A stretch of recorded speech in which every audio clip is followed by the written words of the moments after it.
My name is Sally Welty. I'm the Clinic Director Emeritus at Tri-State Bird Rescue, a longtime volunteer and staff member, and I've been invited to share with you some of the history of this organization. I was thinking about the best way to talk about this organization that started as a seed, a vision in a woman's mind, and grew with careful nurture by hundreds of volunteers and staff members into this organization that you see today. The best way, I think, is to start at the beginning. I think you'll find with Tri-State, the more things have changed, the more the important things have stayed the same. On December 26, 1976, during one of the worst winters of the century, the Iberian tanker Olympic Games ran aground in the Delaware River.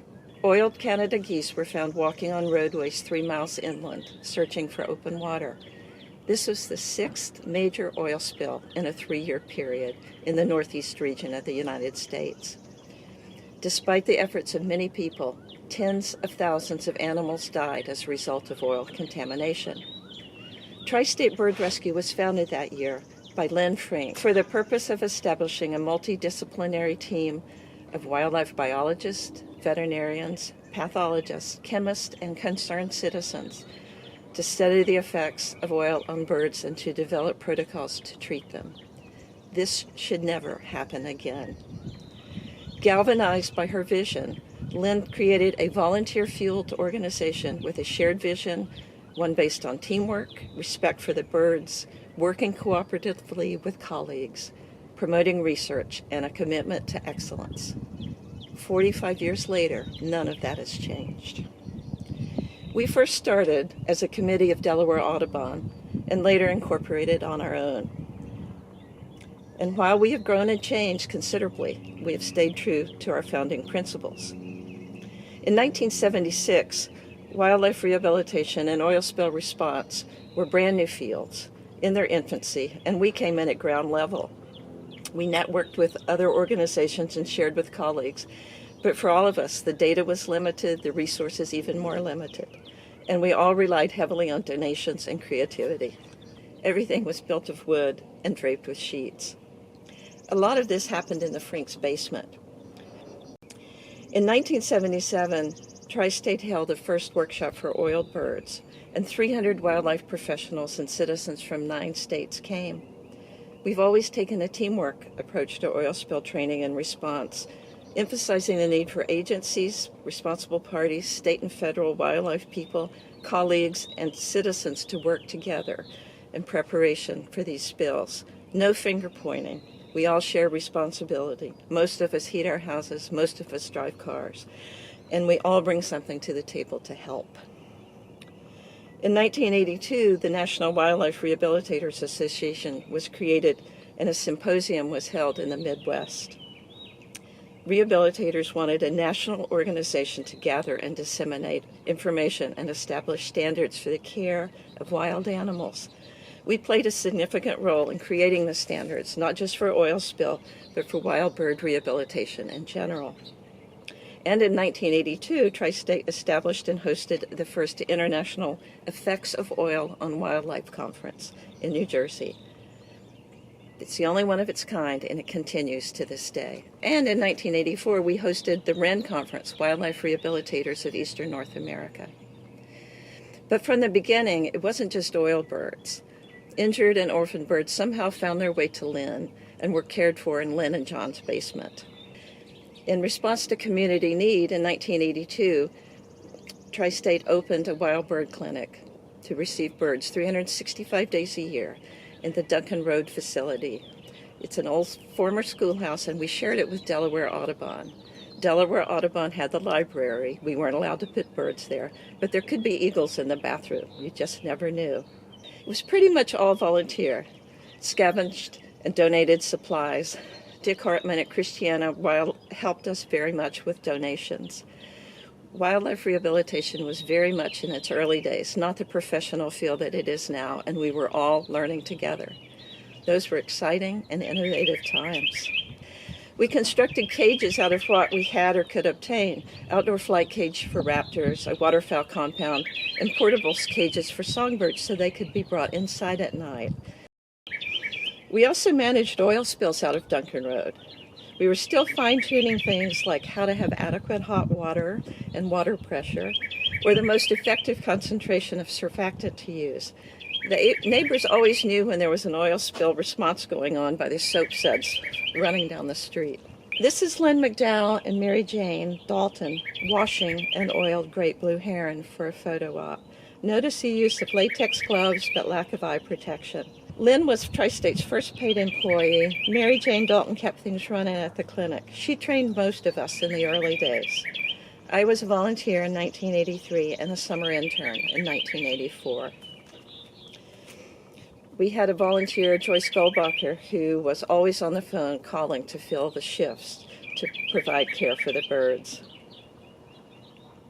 In 1987, Lynn won the prestigious Chevron Award. It's North America's oldest private conservation award program, and it's judged annually by a panel of independent conservationists to recognize outstanding contributions to the conservation of natural resources.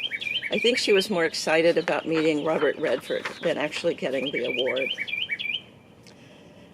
Between oil spills and baby bird season, though, we quickly outgrew Duncan Road. Newcastle County offered Tri-State the use of a barn at Possum Hollow. All we had to do was renovate it. In 1989, after 3 years of fundraising and many hours of volunteer effort, the lower level of the barn, several outdoor cages, and one office in the hayloft was ready for occupancy. On that very same day that volunteers tenderly transport the clinic's caseload to the new center, the Presidente Rivera runs aground in the Delaware River, and Tri-State initiates a spill response. This spill did not create an oil slick. Rather, the oil came to the surface in blobs. By nightfall, blobs 3 to 6 feet in diameter were 10 miles downriver of Wilmington, and smaller football-sized blobs floated upriver, pushed by the tide, as far as 10 miles north. And 128 contaminated ducks, geese, and goslings were delivered to the Duncan Road facility for emergency care. This was a crazy time, dividing our attention between two facilities and managing an oil spill during baby bird season. Heidi Stout was on the scene, and she was invaluable. Heidi has worn many hats while she has been involved with Tri-State, as you'll see later in our talk. We operated out of the basement level while renovations to the Wildlife Service Center continued. While much was done by volunteers, we also received grant monies and so could actually hire professional contractors. Heidi and Mary Jane are caring for a golden eagle. We received very few eagles in those days, and it was extremely exciting. We had to schedule special shifts for people to come in to handle them. And Sally and Lynn washing a peregrine. This was a young bird that was hanging out at a treatment pond at a wastewater facility and fell in. Came to us to be cleaned up and released. A good thing that happened in 1990 was OPA 90, the Oil Pollution Act of 1990, which established a trust fund to clean up spills when the responsible party was unable or unwilling to do so. And it required that the development of area contingency plans to plan for difficult spills on a regional scale. Tri-State had responded to orphan spills before, and it often was difficult to recoup our expenses. We even had to get Senator Roth to act on our behalf at one point. Another outcome for Tri-State from this act was that we were now contracted to help write contingency plans for many states and became national players. In 1991, after the first Gulf War, we moved on to the international stage. Tri-State's oil spill response team traveled to the Middle East with United Nations-sponsored response efforts and to train responders from 6 countries. In 1992, we officially moved into the completed Wildlife Center. And here's a photograph of the barn ribbon cutting with Ruth Ann Meneder, Henry Brenza, Lynn Frink, Senator Roth, and Elaine Thruen, who was president of NWRA. And when the center was completed, we actually had a front desk, and Mabel Hagel took over much of the role of greeting volunteers, greeting people bringing us birds, and answering the phone.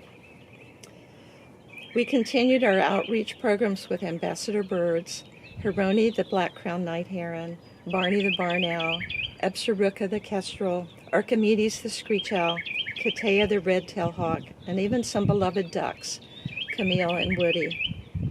The peregrine who came to us with a humeral fracture that never quite healed properly is shown here with his volunteer handler, Judith Keller.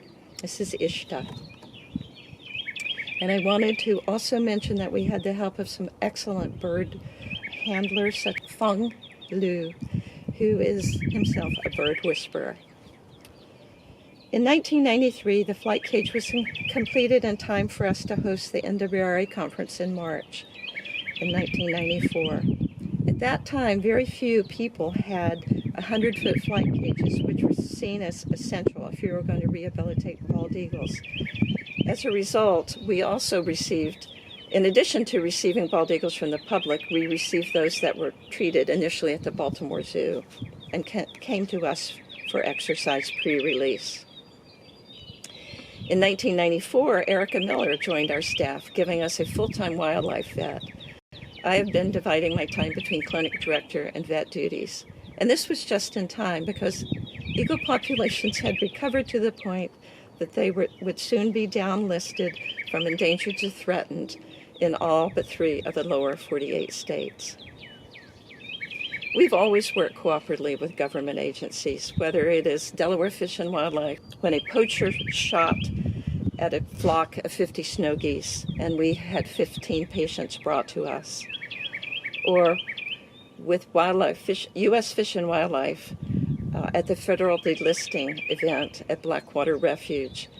This is a picture of Molly Beatty, who was the first woman president of U.S. Fish and Wildlife, and I was privileged to release a bald eagle with her and Craig Copey. There had been a divide between rehabilitators who had on-the-ground practical knowledge and veterinarians who felt they had a priori knowledge based on their training. We, however, always worked side by side with veterinarians, and our protocols were always based on best practices. So it was pretty wonderful in 1996 when we were contacted by Dr. Newton and Dr. Amon, professors at Pennsylvania at Penn Vet, and asked to teach a wildlife medicine course for first-year students. This course has continued to this day, and hundreds of students have been introduced to wildlife medicine. Erica Miller was instrumental in starting this course. She has done more to advance the field of wildlife rehabilitation and education than anyone I know. She's the queen of networking, utterly committed to education, research, training, and sharing her knowledge. Additionally, she's the editor of the Minimum Standards for Wildlife Rehabilitators, a national publication. In January of 1998, Lynn Frink died. The loss of a charismatic founding director is a challenging time of transition for all nonprofits. There were a few years of tumult, but we got through it because of the commitment of our board of directors, especially Dave Newberry. And Chris Modiyoshi, who had been development director, stepped in as executive director. After Lynn's death, the U.S. Coast Guard presented its Meritorious Service Award in her name, and the National Response Corporation christened its emergency response vessel the SS Lynn Frink, and a viewing platform was dedicated in her memory at Bombay Hook. Lynn's vision had always been international in scope, and so we continued. In 2000, the Tri-State Oil Spill Response Team offered assistance to 2 international incidents, the sinking of the Erika off the coast of France and the sinking of the MV Treasure off the coast of South Africa. The Treasure oils more than 20,000 African penguins, ranking it as one of the largest rehabilitation efforts ever. Meanwhile, back at home, a February 2000 crack in the pipeline underneath Tunicum Marsh contaminated turtles as they came out of hibernation. The entire lower level was dedicated to turtle rehabilitation, with heat lamps, aerators bubbling, sedated snapping turtles being washed with coffee cans placed over their heads. Drexel had been monitoring reptile populations for several years, and we worked cooperatively with them and eventually could transfer the turtles to their care. In 2003, we received a young tundra swan that had been oiled on the North Slope in Alaska and washed by International Bird Rescue. It unfortunately missed its migration and so was flown to Tri-State to overwinter until swans from that area reached the Chesapeake. After spending 6 weeks in Pool 3, TR, he was named after Teddy Roosevelt by the refuge where he was released, despite the fact he was actually female. TR was fitted with a tracking device, monitored over the winter and through spring migrations. This was important because he did everything right. Even though he missed his first migration, he did everything just right. In the spring, he turned around and went back to Canada. In 2004, plans to expand the large flap-to right cage were underway as more and more eagles pour in. Sam Crothers, a volunteer and board member, was our architect, and I learned a lot about snow loads and general construction in the process. We continued to be as busy as ever.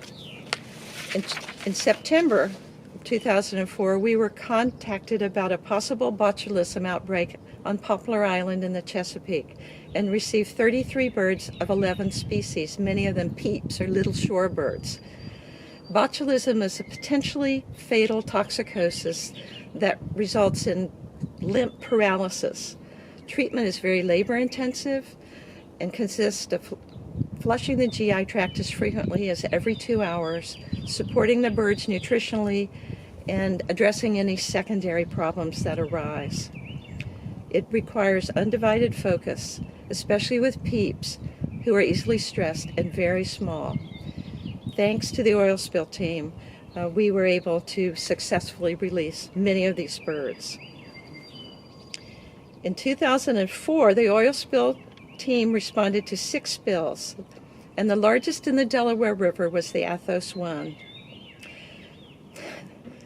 The Athos 1 hit several submerged objects in the Delaware River while preparing to dock at a refinery in Paulsboro, New Jersey.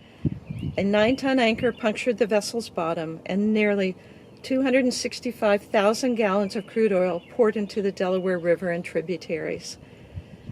The oil spread 115 miles downriver, impacting 280 miles of shoreline in Pennsylvania, New Jersey, and Delaware. 2 response facilities, one on each side of the river, were established. The clean birds were brought back to the center. Because we needed to hold the birds until suitable clean habitat was available, they were one of the first residents of the new flight cage. Down feathers and goose poop were everywhere. 2006 was notable for a couple of things. Everyone is very excited about the possible risk of birds bringing high-path avian influenza to the Delmarva Peninsula, and we did the monitoring for multiple states. And Martha the bald eagle arrived at the clinic. Martha and George were a nesting pair on the Woodrow Wilson Bridge in D.C., which was undergoing repairs. In April, she was rescued by construction workers after she was injured in a mid-air battle with a rival female. In 2007 and 2008, and then again in 2010, we received frostbitten pelicans. Brown pelicans breed in the Chesapeake, but the weather had been unseasonably warm and some did not migrate. They were caught in a February cold snap when the menhaden went deep. They were a major project. Between treating their frostbitten feet with daily soaks and keeping them fed and clean, the clinic went into oil spill mode. We scheduled volunteer pelican shifts, used group treatment and feeding protocols. We set up runs to a New Jersey distributor to pick up cases of frozen fish. Do you know how much they eat and how much they poop? We had to hold birds until April when the returning birds were observed. In 2006, groundbreaking for their annex began. Lynn had always envisioned a state-of-the-art emergency response facility, and while it would take a few years for its completion, it would happen. A lot of planning and fundraising was needed first. In 2010, the Deepwater Horizon oil spill occurred.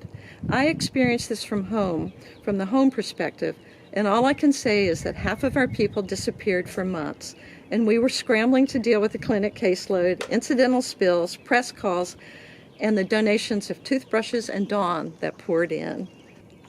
During that spill, a brown booby, our first juvenile brown booby, had landed on a boat and that later docked in Delaware. We received him as a patient. He was fortunately uninjured. Aside of getting a lot of attention from birders, no, you can't see him or add him to your life list, and learning about the normal behavior of boobies, which means clown in French, we're faced with the problem of where to release him when AI concerns, avian influenza concerns, have made it extremely difficult to transport birds to Florida. Fortunately, Heidi, who was involved in the spill response, had contacts in Fish and Wildlife, and we were able to get him to a rehabilitator in South Florida. In 2014, the annex was dedicated. While the expertise and contributions of many was needed, I'd like to give a shout out here to Charlie Robertson. The annex is not just for oil spill response, but for any wildlife emergency event, for spillover from the clinic when our wards are full, to provide a quiet environment for birds that are easily stressed, to be a training and education facility for volunteers, wildlife professionals, veterinary students, colleagues of all stripes, and so that we can finally fill pools and wash birds at the same time. Water pressure. I retired in 2014, so Andrea will have to pick up from here. Tri-State survived and thrived because of people who care about it and the work we do. Over the decades, the number of people who have been guardian angels, who have the fundamental need to make a difference, to give back, to compensate in some small way for the damage our species has done to the natural world. Lynn's leadership, scholarship, and compassion led the groundwork for the Tri-State we know today. We will forever remain grateful to her for her vision, and 45 years later, we are still growing into its full expression. Tri-State has treated and released thousands of orphaned and injured birds. The oil spill response team has responded to more than 125 incidents involving tens of thousands of individual animals in 22 states and 9 countries. The team has provided expert treatment to more than 130 species of wildlife, mostly birds, but also reptiles, mammals, and even arthropods and amphibians.